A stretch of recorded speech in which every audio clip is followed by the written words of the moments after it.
Salve, amigas e amigos da filosofia, bem-vindos a mais uma das nossas conversações filosóficas. Hoje eu vou conversar com o professor Luiz Marcos da Silva Filho, que é professor da PUC São Paulo, de filosofia, tem formação, graduação, mestrado e doutorado em filosofia pela USP, e se dedica, sobretudo, ao estudo da obra do Agostinho, mas não apenas fazendo uma leitura interpretativa da sua obra, mas também buscando estabelecer relações com temas mais contemporâneos, né, como a psicanálise, a política. A gente vai conversar então sobre esses assuntos, mas antes de chegar nesse ponto mais contemporâneo, eu queria, se o professor puder falar um pouco sobre o período do Agostinho, esse tema da patrística, né? O que foi a patrística, pensando assim, em pessoas que eventualmente não conheçam o termo, ou conheçam, mas não muito profundamente, né? Qual é o período, os principais autores e coisa e tal, para a gente começar a conversa, né? Então, obrigado pela presença, agradeço muito aceitar fazer parte aqui das conversações. E boa tarde, Luiz, já te passo a palavra, então. Boa tarde, Caio. É uma grande satisfação também estar presente aqui com você no seu canal. Aproveito para parabenizá-lo. Eu acho que, sem erro, talvez possamos dizer que é o maior canal da comunidade filosófica no momento, que ocupa um lugar também de esclarecimento do público fundamental e que urgentemente precisa ser ocupado. Então, Caio, em linhas gerais, a historiografia costuma dividir esse período de transição da antiguidade para o medievo em filosofia patrística grega e filosofia patrística latina. São duas divisões um tanto abrangentes. No interior de cada uma dessas patrísticas, digamos que podemos encontrar tantas outras patrísticas, de maneira que nessa abordagem um pouco a partir de uma história das ideias, esse período histórico, digamos, do primeiro século da era cristã até em torno do século V ao VI, é um período também disputado por historiadores no tocante a como defini-lo.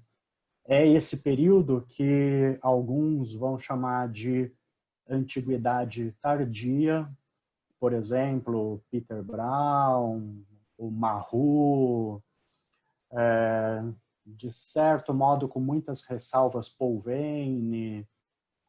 E no interior desse debate, em que, digamos, que concorrem tantos outros mais historiadores, há também divergência sobre quando teria se iniciado uma antiguidade tardia e quando ela teria seu fim, se seria coincidente com o que se chama, também vem sendo também cada vez mais reconsiderado, o que se chama de queda de Roma, ou se não, se é um período que se estenderia até o século VIII. Alguns historiadores chegam a admitir, quando, sobretudo, a parte ocidental do Império Romano, digamos que se pulveriza nos reinos, com muitas aspas, bárbaros.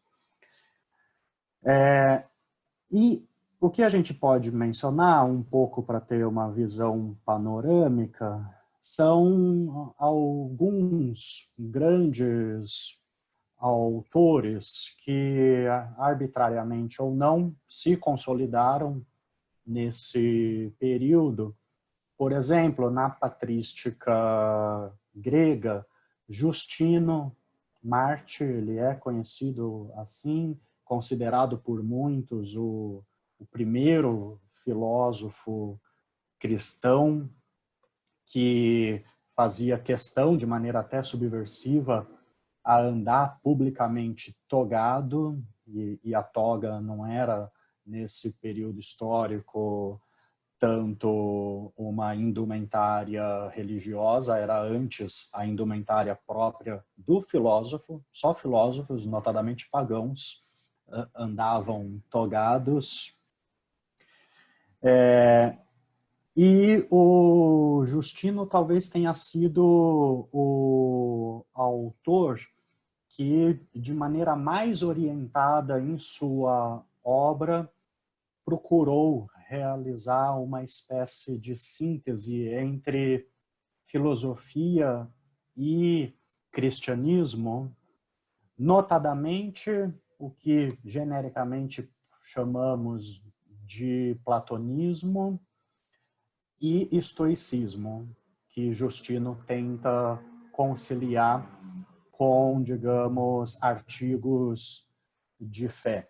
Não é à toa que o próprio Etienne Gilson, um historiador e também filósofo já considerado clássico a respeito de filosofia medieval, ele começa a sua grande narrativa, que se encontra no seu livro intitulado A Filosofia na Idade Média, precisamente por Justino, a narrar o que, por sua vez, será uma narração que vem sendo cada vez mais questionada, problematizada, porque, em certa medida, o Gilson desconsidera outras temporalidades, outras mentalidades do medievo, por exemplo, do mundo árabe, do mundo oriental.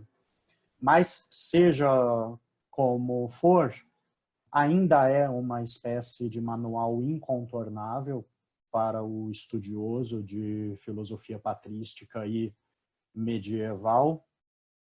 E o Gilson acabou também cumprindo esse papel de consagrar autores que são lidos, passaram a ser lidos como seminais desse período. Para além de Justino, não podemos deixar de citar Basílio, Gregório de Nissa, Gregório Nazianzo, João Crisóstomo, e aí já estamos num período mais avançado da patrística grega. Crisóstomo, por exemplo, já está no século IV. E passando para a patrística latina, certamente Agostinho é o grande nome central desse lado da história, mas há outros autores com obras monumentais também que, em língua latina, também simplificando muito, procuraram realizar essa espécie de síntese entre filosofia e cristianismo. E, junto com Agostinho, não poderíamos deixar de citar, por exemplo, Ambrósio. Enfim, a menção, assim, muito rápida, incorre em algumas injustiças. Por exemplo, eu não citei Orígenes, do lado da patrística grega, que é outro gigante. Mas uma chave de leitura que me agrada muito, de abordagem de ambas as patrísticas ou das múltiplas patrísticas que houve, é uma chave de confrontar uma disputa que, com um vocabulário nosso mais contemporâneo, podemos estimar como uma disputa civilizatória. Porque é o contraste que talvez sem grandes imprecisões podemos dizer que encontramos como uma média na obra de todos esses pensadores do período patrístico é o contraste entre paganismo politeísta greco-romano e cristianismo. Uma disputa simplificadamente entre politeísmo e monoteísmo, mas com destaque para uma feição de monoteísmo, o cristão, nesse período representado hegemonicamente pela Igreja Católica, e embora no interior da própria patrística houve autores que chegaram a ser considerados hereges, mas seja como for, me parece muito interessante abordar esses pensadores cristãos dos primeiros séculos como autores que manifestam em sua obra que eles tinham muita consciência de que no plano das ideias, digamos que no plano ideológico, se tratava de fundamentar teoricamente um novo projeto de civilização. No caso de Agostinho, isso é muito emblemático. Talvez em sua obra, mais do que em outras, intitulada A Cidade de Deus. É uma obra monumental com que Agostinho se ocupou por mais de uma década na redação dela. Estima-se que ela foi escrita entre 413 e 426. E é uma obra de 22 livros, é difícil a edição moderna da Cidade de Deus, que tenha quantitativamente menos de 1000 páginas. Desses 22 livros, os 10 primeiros são de refutação do paganismo e dos valores constitutivos do que se consagrou sob o nome de História de Roma. E a partir do livro 11, aí até o fim, o 22, Agostinho considera que, teoricamente, o paganismo e os valores constitutivos de Roma estariam dilapidados, e aí ele passa a se ocupar não tanto mais da Bíblia dos pagãos, no caso a Eneida de Virgílio, mas propriamente da Bíblia dos cristãos, a Escritura, e é onde, nessa segunda parte da Cidade de Deus, em que, entre outras coisas, Agostinho se concentra longamente para fundamentar uma concepção de tempo linear, em contraste a uma concepção cíclica do tempo dos antigos. Eu menciono só esse dado, entre outros, que adiante a gente pode conversar mais, Caio, porque é um confronto, digamos, que a respeito da estrutura de temporalidade com que o cristão dará forma para sua época, que manifesta o quanto Agostinho parecia, de fato, levar nesta obra e em outras adiante o empreendimento de maneira orientada de refundar as bases de uma civilização. Enfim, isso eu me concentrei sobretudo nesse período chamado de patrístico. Dele para o período medieval, propriamente, conforme as diferentes cronologias que assumirmos, de alta Idade Média, baixa Idade Média. É muito interessante pensar também, não singularmente, mas de maneira plural, idades médias, levando em consideração o que outro historiador, esse ainda vivo, que é o Alain de Libérard, vem fazendo em seus trabalhos, que é o de mostrar que uma idade média ocidental cristã, nela mesma não foi só uma, no interior dela há, por sua vez, várias temporalidades, e para além disso, é claro que não foi a única idade média. Houve outras idades médias, uma oriental, árabe, outra oriental, judaica, outra oriental, copta, entre várias que poderíamos enumerar, mas aí talvez poderia ser interessante um estudioso mais concentrado nesse período posterior da história tecer mais comentários e eu, por prudência, ficar um pouco mais restrito na patrística. Muito bom, professor. E agora sobre o Agostinho, você citou essa obra, né? Cidade de Deus. Mas aí para a gente chegar a esse tema da subjetividade, né? Qual é a obra principal? Seria essa ou as Confissões? Como é que é a relação também entre essas duas obras e outras dele que também tenham chegado até nós?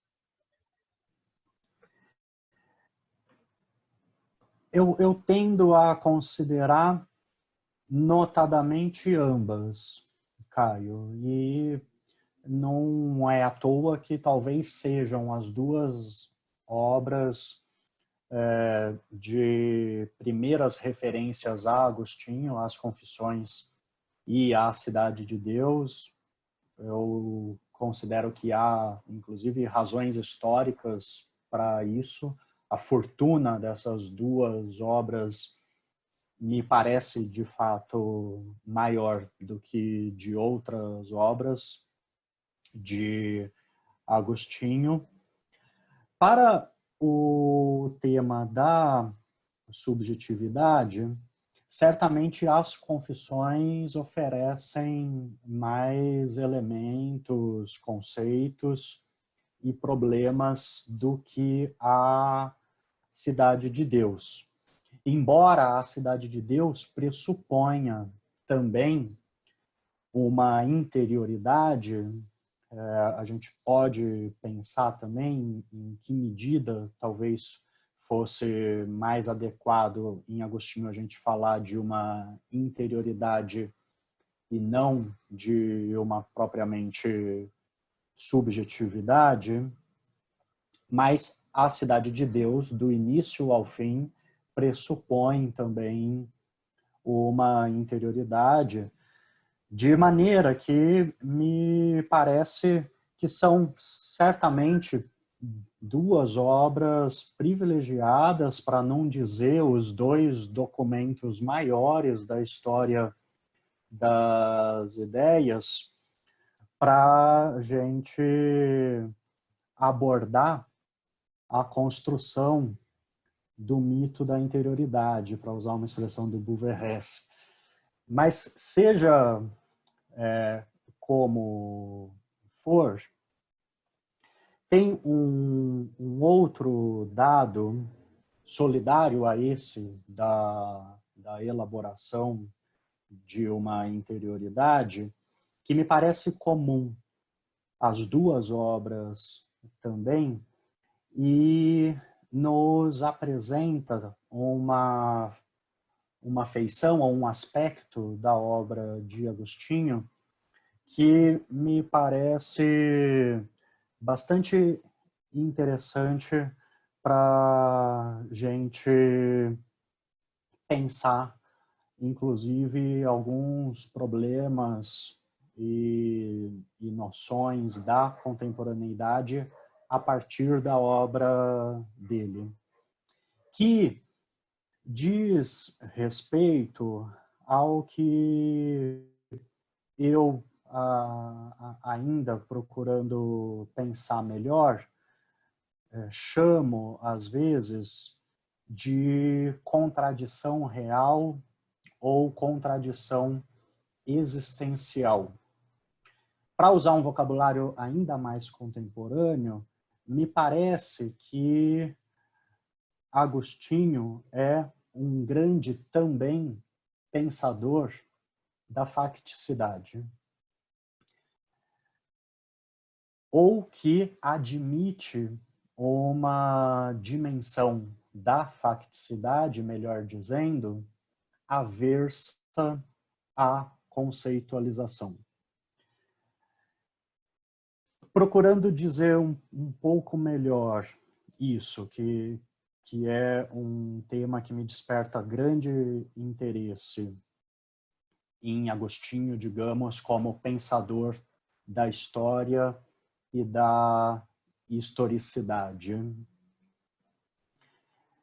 Em Agostinho, já é consolidado entre comentadores uma distinção entre dois planos de investigação e que tem uma tensão um com o outro, que seria o plano da natureza e o plano da condição.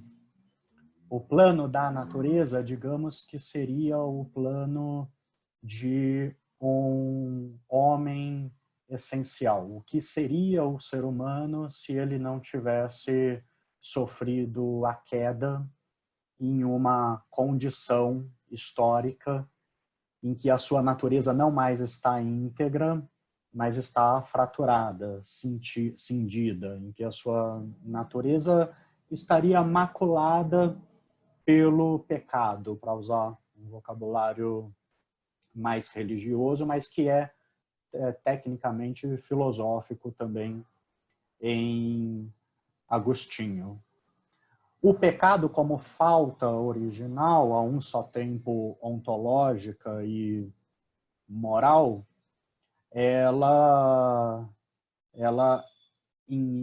insere, aqui a linguagem não nos ajuda, né, para conseguir expressar a falta, o negativo sem positividade, mas de todo modo a falta original insere uma incompletude no ser humano de que ele não padeceria por natureza.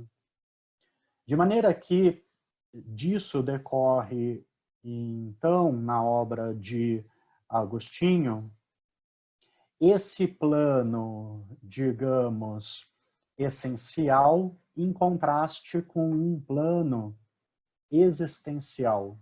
E eu tendo a considerar que é até rigoroso, segundo o vocabulário do próprio Agostinho, considerar que o plano histórico é um plano existencial, porque ele só teve origem com a inauguração de um plano de existência que não teria vindo a ser se o ser humano não tivesse rompido com a sua essência. Bom, toda essa volta eu estou dando para retornar à interioridade que muitos consideram que é já uma subjetividade presente na obra agostiniana, manifesta, por exemplo, pelo chamado cogito agostiniano. Agostinho tem um cogito, né? O próprio Descartes, em vida, foi acusado de estar copiando, requentando o que Agostinho já havia supostamente descoberto. De fato, o Descartes não está só repetindo Agostinho. É óbvio que em Descartes o terreno é bem outro, coincide com a fundação de uma subjetividade que não me parece que se passa em Agostinho, nem o cogito agostiniano, a certeza da própria existência, cumpre o papel do cogito no sistema cartesiano como princípio do seu próprio sistema. Mas é interessante, claro, cotejar, muitos bons trabalhos já fizeram isso, o cogito agostiniano com o cartesiano, para elucidar uma grande distinção que é muito profícua para vislumbrar o que se passa na obra de Agostinho. Em Descartes, o cogito, aqui dizendo de maneira muito breve, ele é simultaneamente a descoberta de uma essência e de uma existência. Para usar um vocabulário mais cartesiano, é a primeira realidade formal descoberta com realidade objetiva. É a primeira ideia, o primeiro conteúdo da mente que é descoberta real, digamos que efetiva, né? Em Agostinho, se passa o contrário. A certeza de que existo, e é o próprio Gilson, nesse caso, que também nos autoriza a ler o verbo ser em latim, o verbo esse, na primeira pessoa, ego sum, em sentido existencial. Então é possível, e acho que é bem rigoroso, traduzir em Agostinho o eu sou como um eu existo. Porque essa certeza da existência em Agostinho não é acompanhada de uma certeza de sua essência. Quando o ser humano, para Agostinho, descobre que simultaneamente ele descobre que é em inadequação com uma essência ou uma natureza humana. Por isso, talvez possamos dizer que é bem o contrário do que se passa no cogito cartesiano, porque tem uma dimensão que eu diria que é da ordem da facticidade, que atravessa o cogito agostiniano. Há inúmeras passagens da própria obra de Agostinho, só para citar uma, para quem possivelmente quiser conferir isso na letra do próprio autor, A Cidade de Deus, livro 11, capítulo 26. É uma das aparições do cogito agostiniano, e lá, com todas as letras, Agostinho enuncia, após a descoberta da certeza de que e não só de que mas de que também deseja, e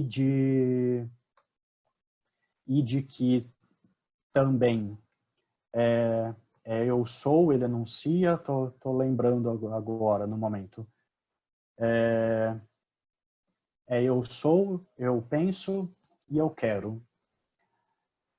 A enunciação dessas três certezas, de fato, para Agostinho, são evidências, são intuitivas, de que sou, de que penso e de que desejo são imediatamente acompanhadas pela certeza de que sou,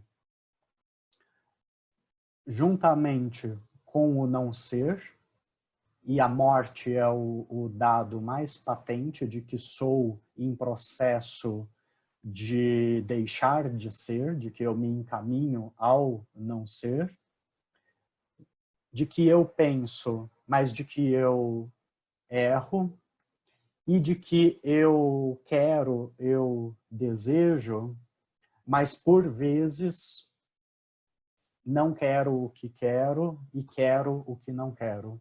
Ou, para usar essa contradição, esse conflito com um vocabulário paulino, que Agostinho se apropria muito nesse contexto também, isso se expressaria a partir do que Paulo, na carta aos Romanos, expressa como quero o que não faço e faço o que não quero. São várias as expressões de Agostinho de um conflito interior, do que ele chama, por exemplo, no livro 8 das Confissões, de uma rixa interior, que é lido mesmo na chave de uma contradição.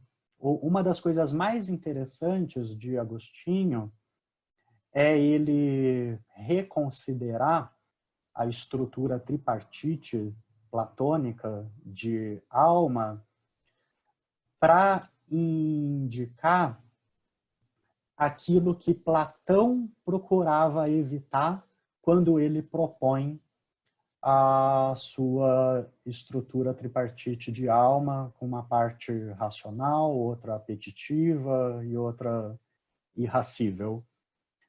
O cuidado de Platão era o de mostrar que se houver uma desarmonia, um desacordo na alma, é o desacordo de uma parte ou de um princípio com outro princípio.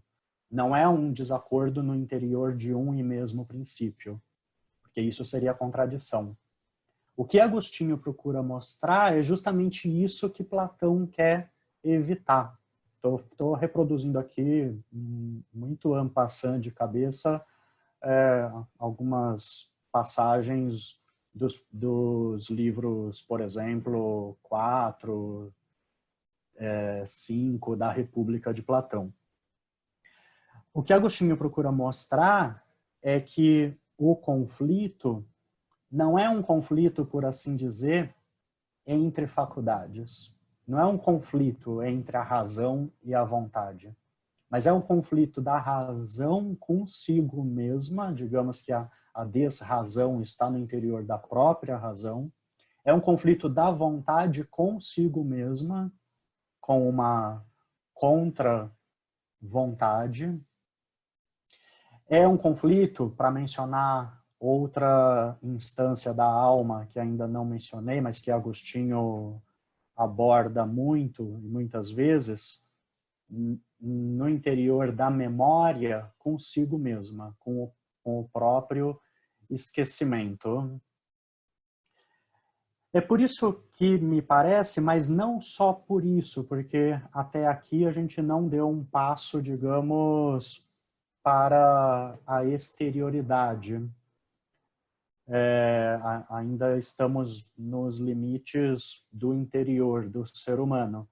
Mas já a partir daí, é por isso que eu considero que Agostinho tematizou uma contradição real, uma contradição existencial, não só uma contradição predicativa. É óbvio que ele conhecia também essa modalidade, que talvez seja a única modalidade de contradição numa filosofia aristotélica. a contradição propriamente não existe no mundo, ela não é estrutural do mundo no real, né? Se há contradição, essa contradição se encontra só no discurso, ela é só predicativa. Em Agostinho, não.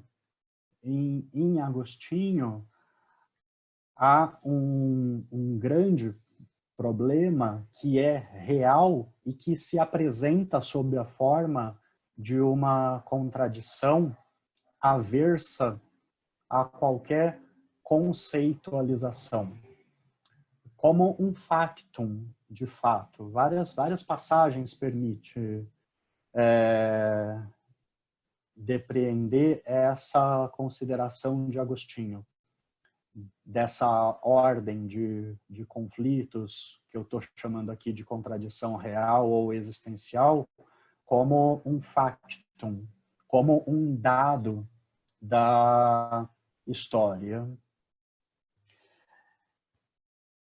Então, a partir disso, me parece muito interessante na obra de Agostinho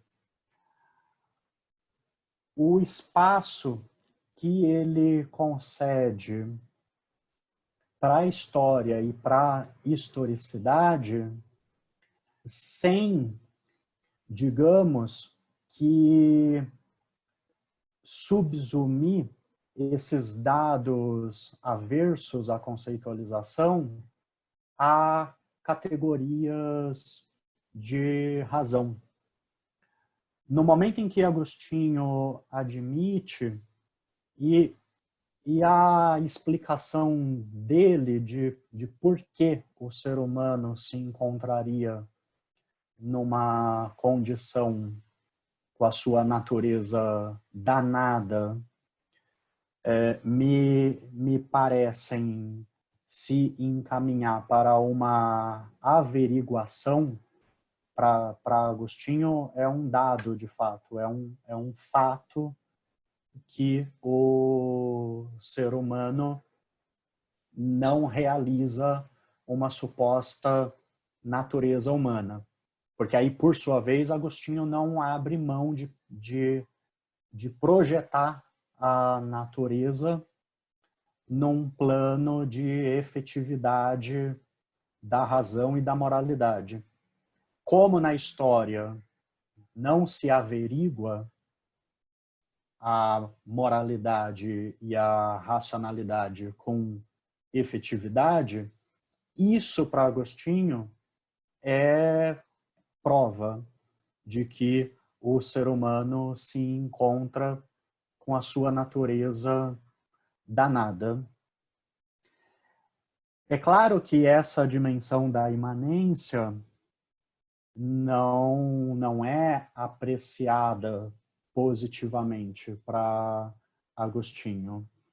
É óbvio que ele considera que o ser humano, ao adquirir essa consciência histórica, deve se reconhecer como um exilado, um peregrino neste mundo e guardar a fé e esperança numa dimensão ahistórica a que ele poderia se encaminhar ou ser encaminhado pela salvação.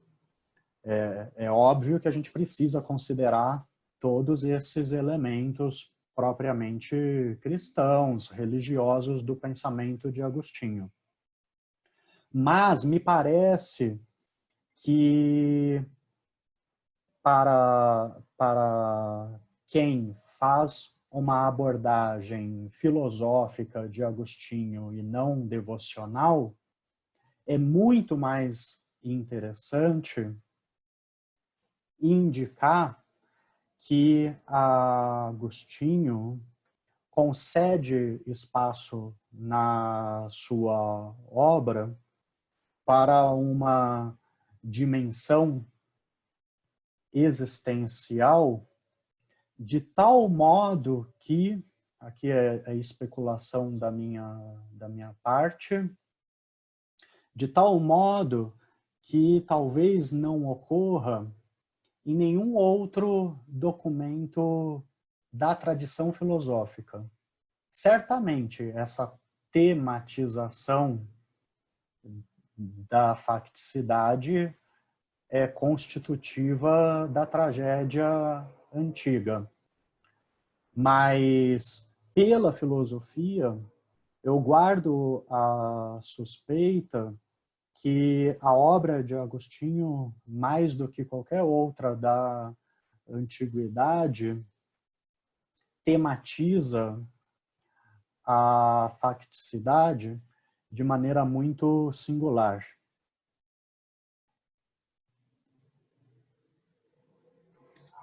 Professor, eu queria fazer mais uma última pergunta sobre a questão mais atual. Eu sei que você tem também alguma incursão no terreno da psicanálise e também tem a tese da Hannah Arendt, né, sobre o Agostinho. Queria que você falasse um pouquinho dessa tese, qual foi a importância, o que ela descobriu ali de novo, o que tem de original ali e o que isso também traz para o pensamento filosófico contemporâneo, né? Como é que ela recoloca o Agostinho para o pensamento mais contemporâneo. A tese de Hannah Arendt é extraordinária, talvez, entre outros papéis, ela também possa ser tomada como um excelente modelo de doutoramento. Ela tem o título Conceito de Amor em Santo Agostinho. E ela talvez seja mais original na abordagem de algumas instâncias da vontade. A vontade para Agostinho é o amor. Agostinho varia muito o vocabulário dele, tanto a vontade como o amor. Às vezes o querer aparece como sinônimo, às vezes o desejo, em outros momentos aí o desejo é que é uma modalidade da vontade.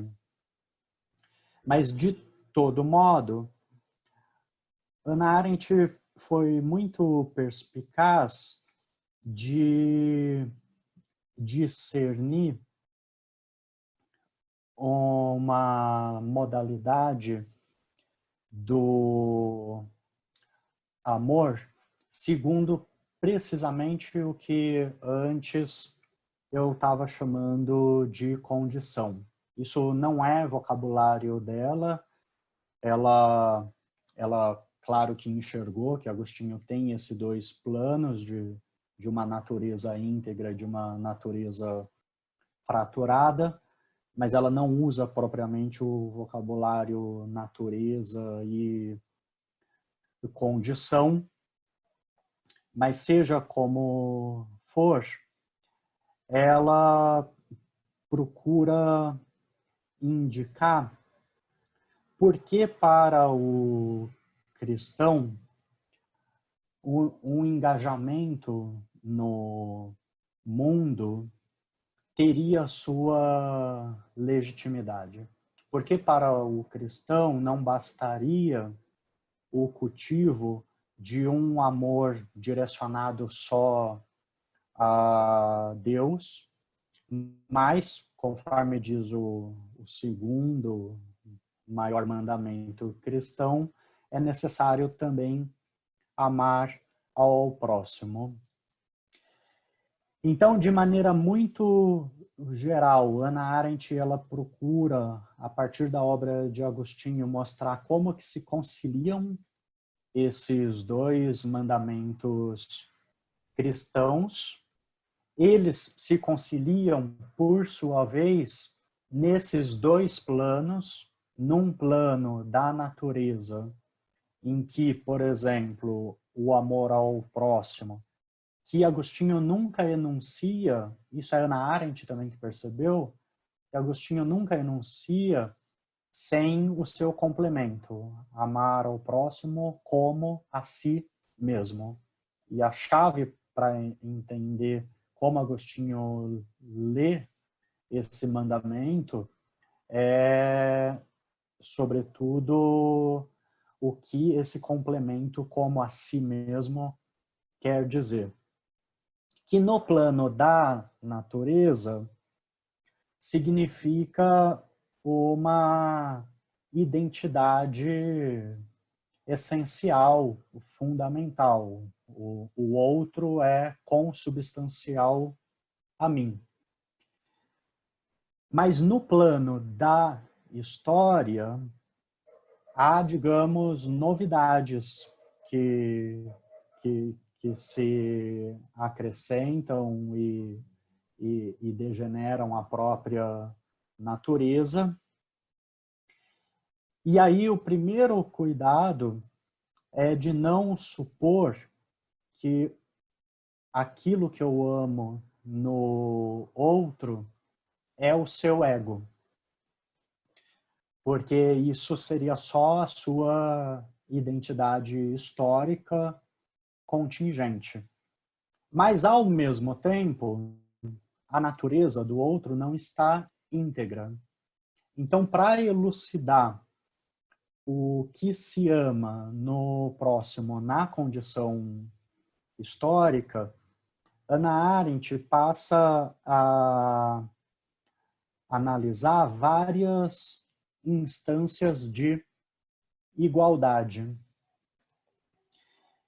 E entre essas, além, claro, da igualdade de natureza, que deveria ter sido preservada, há a igualdade, que para ela me parece que é mais interessante, sobretudo porque ela está fazendo essa tese numa ambiência alemã muito existencialista, é a igualdade de condição histórica. É a igualdade, digamos, que reúne a todos numa vala comum que reapresenta uma fraternidade cogente, mas é uma fraternidade agora, segundo também uma danação comum que todos os seres humanos compartilhariam. A essa vai se apresentar, por sua vez, uma outra igualdade que será a igualdade da graça. Então, se há possibilidade de, a partir desse lugar em que o ser humano se encontra, ele percorrer alguma ponte salvífica para se libertar, por assim dizer, da imanência, isso se deve, então, a uma outra igualdade que seria a da graça, da salvação e, notadamente, da encarnação de Deus sob a forma de Cristo. Isso dá ocasião para discernir em Agostinho um aspecto bastante complementar ao que eu dizia antes, que é o do que na contemporaneidade será desenvolvido como filosofias existencialistas cristãs. Porque da tese da Hannah Arendt decorre essa compreensão da vida cristã como uma vida profundamente dramática e que a própria boa nova de Cristo só se justifica a partir desse plano de uma condição danada, fraturada, em que o ser humano se encontraria. Bom, com isso, eu estou resumindo e resenhando de maneira muito livre a tese de doutorado de Hannah Arendt, que, claro, que tem muito mais elementos do que esses e pode ser também abordada por outros vieses do que o que eu estou enfatizando. Para dar um passo da tese da Hannah Arendt para esse outro aspecto que você comentou, Caio, digamos que de uma inserção de Agostinho numa reflexão de uma filosofia da psicanálise, Agostinho, não à toa, é um dos principais autores da patrística que é trabalhado por Foucault no volume 4 da História da Sexualidade, publicado recentemente, né? As Confissões da Carne, né? Se chama esse volume 4 da História da Sexualidade. E é uma pena, talvez, ter demorado tanto para esse volume 4 ter sido publicado, porque já há boas décadas atrás, o Foucault mostrava o quanto na obra de Agostinho está presente uma reflexão, tanto, claro, sobre a sexualidade, mas mais precisamente sobre a libido, sobre algumas pulsões que Agostinho enumera na sua obra, digamos que como figuras da vontade,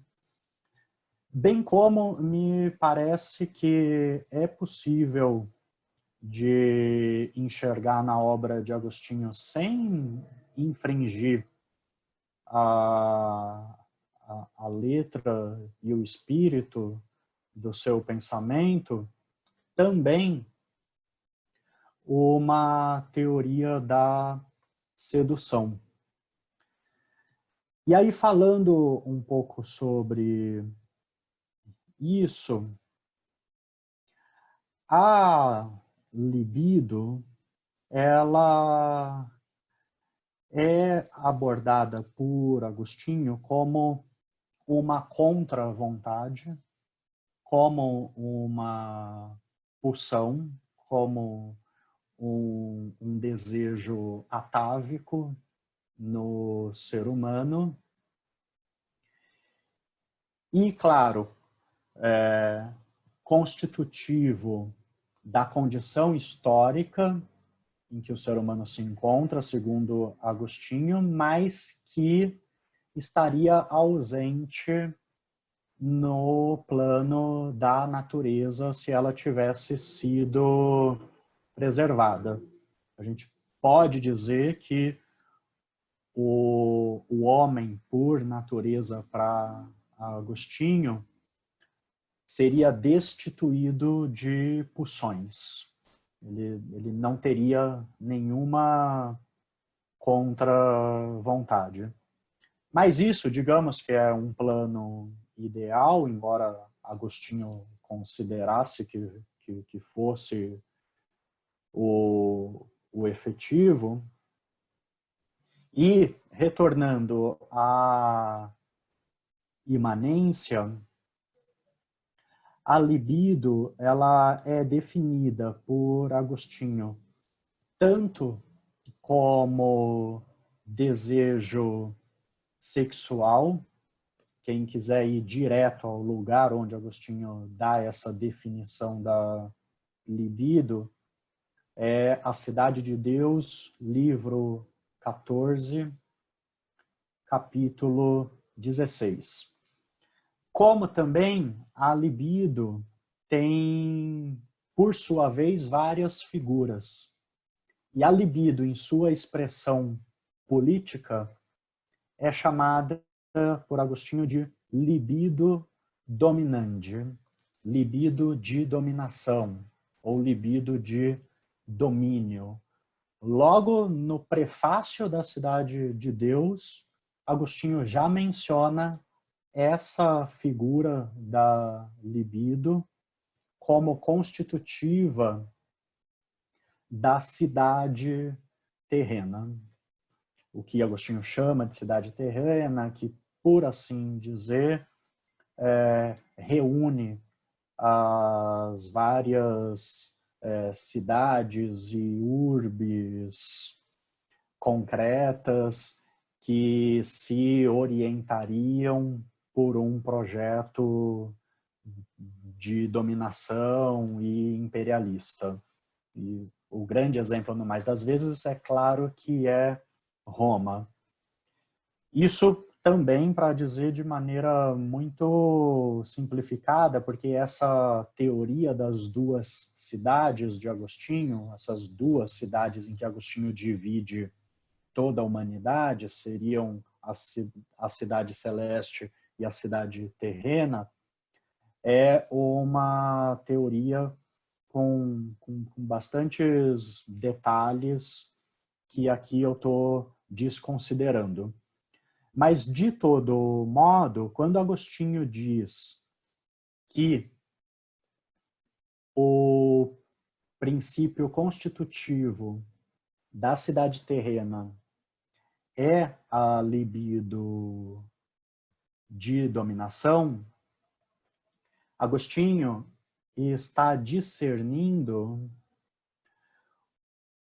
um fundamento histórico que concede uma compreensão da história e mais da historicidade sem reduzi-la a um princípio transcendente. É por isso que também me parece que é possível, avant la lettre, dizer que em Agostinho há algo como uma filosofia da história ou uma teoria da história. Mas, para enfatizar mais esse aspecto de grande interesse também para a psicanálise,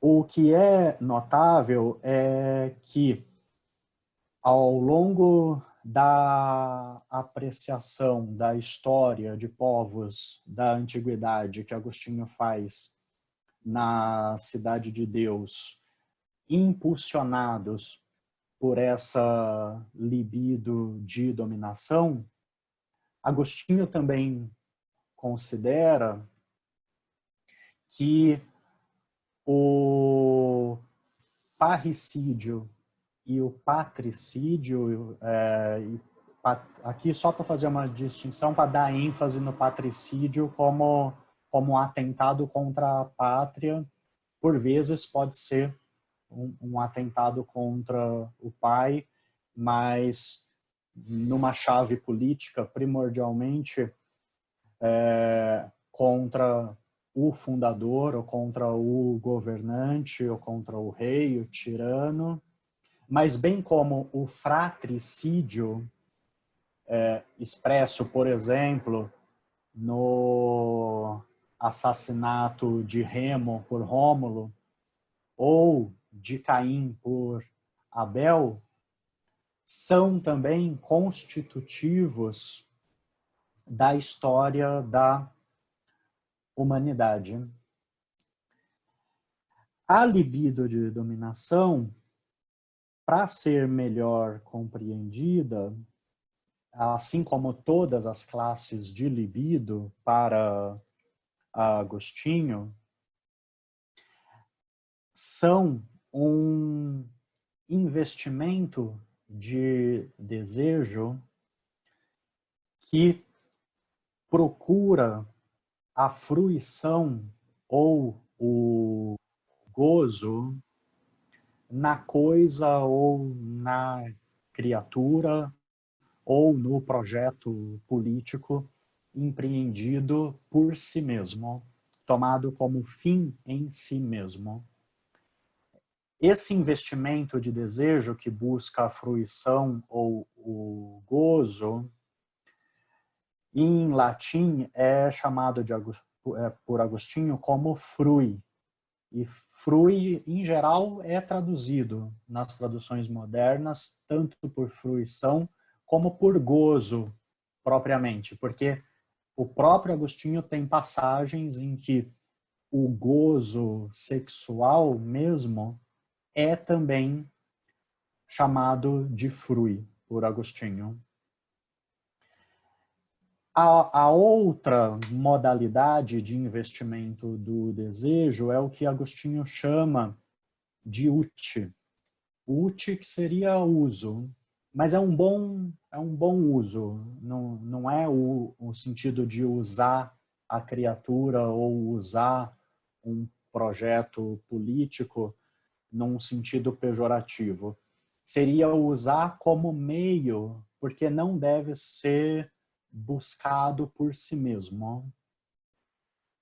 Essas duas modalidades de investimento, então, do desejo, quando tem a forma de frui direcionado à criação, para Agostinho, é um investimento que dá melhor o nome para esse desejo de libido, que por natureza só deveria ser buscada com Deus.